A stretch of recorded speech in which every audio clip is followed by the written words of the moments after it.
Bismillahirrahmanirrahim. Alhamdulillahirabbil alamin wassalatu wassalamu ala asyrafil mursalin sayyidina Muhammadin wa ala alihi wa sahbihi ajma'in. Qala al-musannif rahmatullahi ta'ala alaihi faslun wa juludul maitati tathuru bid-dibaghi illa jildal kalbi wal khinzir wa ma tawallada minhuma aw min ahadihima.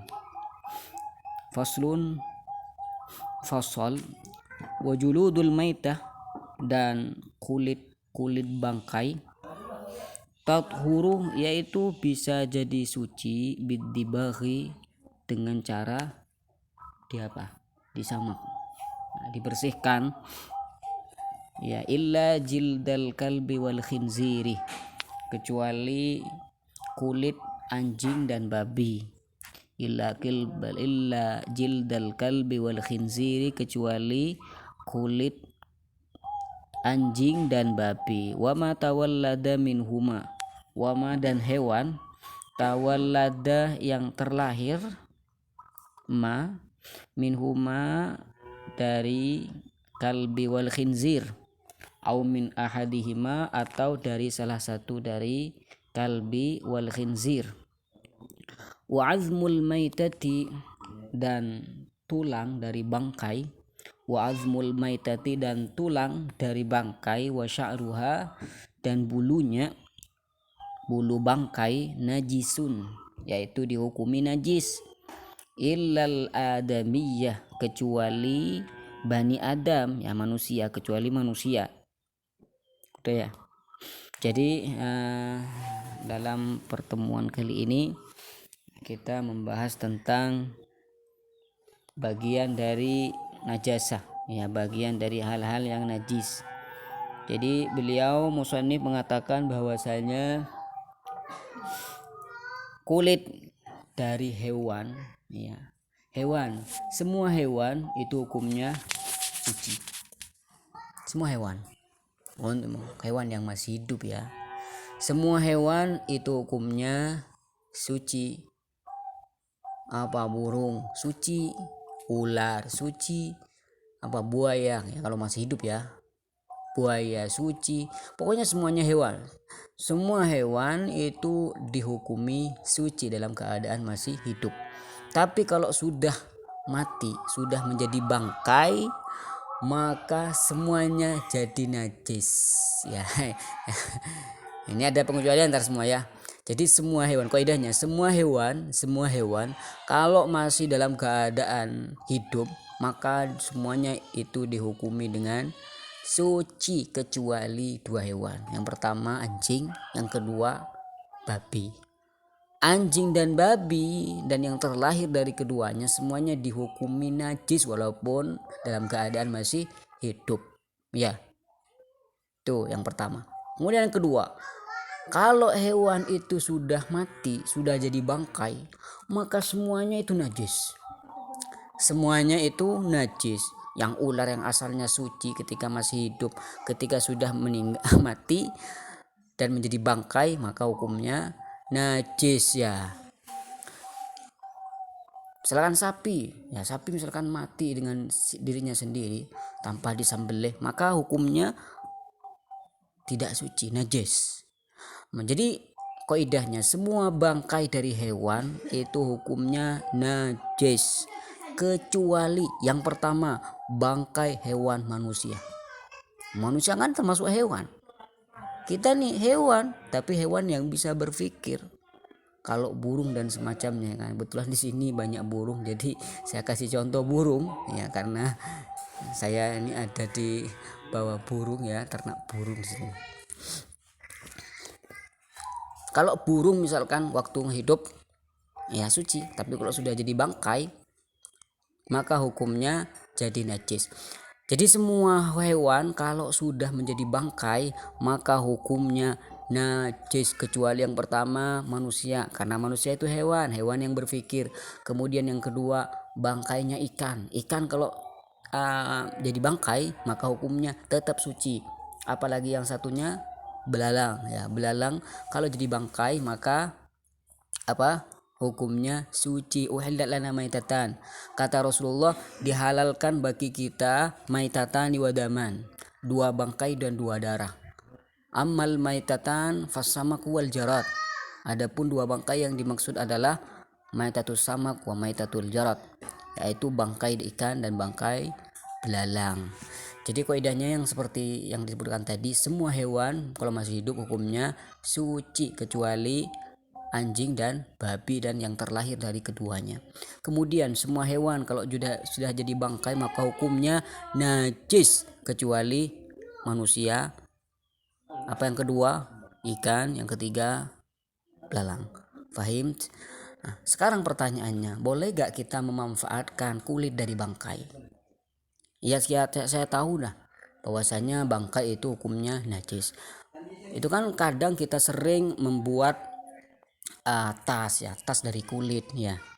Kita membuat beduk, itu tahu beduk gak ya, atau apa itu alat rebana itu, terbang itu ya, terbang ya teman-teman, itu kan kita buatnya dari kulit. Kalau tidak dibuat dari kulit kan hasilnya kurang enak ya, suaranya kurang bagus. Jadi yang keren kalau buat sepatu, buat tas, buat jaket misalkan kan yang banyak itu terbuat dari apa? Kulit. Bagaimana hukumnya memanfaatkan kulit dari hewan yang sudah menjadi bangkai? Misalkan ditemukan di sini ada bangkai apa itu? Macan tutul misalkan ya. Macan tutul apa macan tutul? Hah? Tutul. Iya. Misalkan ada bangkai macan misalkan di sini, boleh gak kita ambil kulitnya? Kita tahu bahwasanya itu najis. Boleh gak kita mengambil kulitnya lalu kita manfaatkan? Kita jadikan tas, kita jadikan beduk dan semacamnya. Boleh gak? Boleh. Dengan cara apa? Bidibagh, dengan cara dibersihkan, disamak. Ada tata cara untuk membersihkan kulit. Jadi harus menghilangkan yang darah-darahnya dan kotoran-kotoran yang masih tersisa di kulit tersebut. Harus sama. Boleh gak? Boleh. Kecuali kalau bangkainya bangkai apa? Anjing dan babi. Jadi kalau anjing dan babi mah gak ada dispensasi sama sekali. Hidup memati, gak bangkai atau masih hidup najis, gak bisa kita manfaatkan. Jadi waktu hidup atau waktu mati ya kita gak bisa ngambil manfaat dari kedua hewan tersebut. Allahumma shalli ala Muhammad. Jadi di sini kata beliau wajuludul maitati tathuru bittibal. Jadi semua kulit bangkai bisa kita ambil manfaat dengan cara membersihkannya, mensucikannya, lalu kita gunakan, kita buat tas dari kulit, kita bisa apalagi kita bisa membuat apa saja yang bisa terbuat dari kulit. Kita bisa memanfaatkan kulit-kulit hewan yang sudah menjadi bangkai, kecuali illa jildal kalbi wal khinziri, kecuali kulit dari anjing dan babi ya. Wa ma tawallada minhuma, dan juga hewan-hewan yang terlahir dari anjing dan babi ya. Misalkan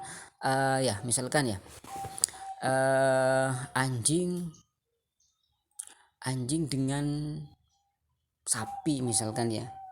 Ya, anjing dengan sapi ya. Berhubungan lalu lahirlah hewan, maka hewan tersebut dihukumi najis karena ikut siapa? Ikut yang lebih berat. Fahim? Jadi bukan hanya anjing dengan anjing atau babi dengan babi, babi dengan anjing, anjing dengan babi, tapi anjing dengan hewan yang lain yang suci, maka hukum anaknya ya, itu juga dihukumi najis karena ikut dalam kesucian, dan najisnya itu ikut pada ibunya. Fahim ya? Ini maksud dari wa ma tawallada minhuma au min ahadihima. Tawallada minhuma misalkan anjing dengan anjing lain ya. Babi dengan babi lain, anjing dengan babi atau babi dengan anjing. Tapi au min ahadihima atau salah satunya, anjing dengan sapi, sapi dengan kambing, kambing dengan sapi. Kambing dengan sapi itu boleh. Kambing dengan anjing, anjing dengan iya, betul. Paham ya? Paham nggak? Ingat ya, antara demonstrasi, ntar kalau lupa awas. Kemudian beliau juga melanjutkan pembahasan akan najasa, wa azmul maitati wa syu'uruha najisun, dan tulang dari bangkai. Nah, kita bisa gak memanfaatkan tulangnya? Ya kan, bangkai itu kan ada tulangnya itu. Ya, kita bisa memanfaatkan kulitnya. Ya, kalau dagingnya mah kita tidak bisa mengambil manfaatan dari dagingnya. Tapi kalau misalkan kulit tulangnya bisa gak kita manfaatkan? Tidak boleh, kata beliau di sini, wa azmul maitati wa sya'ruha najis, dan juga bulu-bulunya kita hukumi najis, illal adamiyah, kecuali manusia. Jadi manusia kalau sudah mati, meninggal dunia, maka semuanya itu masih dalam keadaan suci. Tah yang kulitnya suci, dagingnya suci, semua itu jadi suci. Apa kata Allah Subhanahu wa taala?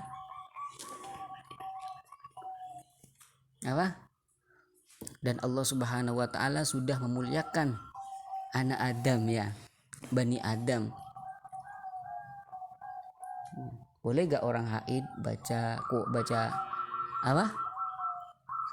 Baca apa itu? Baca Al-Quran. Orang junub baca Al-Quran kalau diniatkan bukan Quran mah boleh kan ya? Iya, ya gitu. Walaqad karramna bani Adam. Iya. Ya, dia Bani Adam atau manusia itu sudah dimuliakan oleh Allah Subhanahu wa taala. Bentuk kemuliaan seorang manusia, yang bentuk kemuliaan manusia itu bangkainya tidak najis. Ya, mungkin ini pertemuan kali ini kita akan pindah pada kitab yang lain.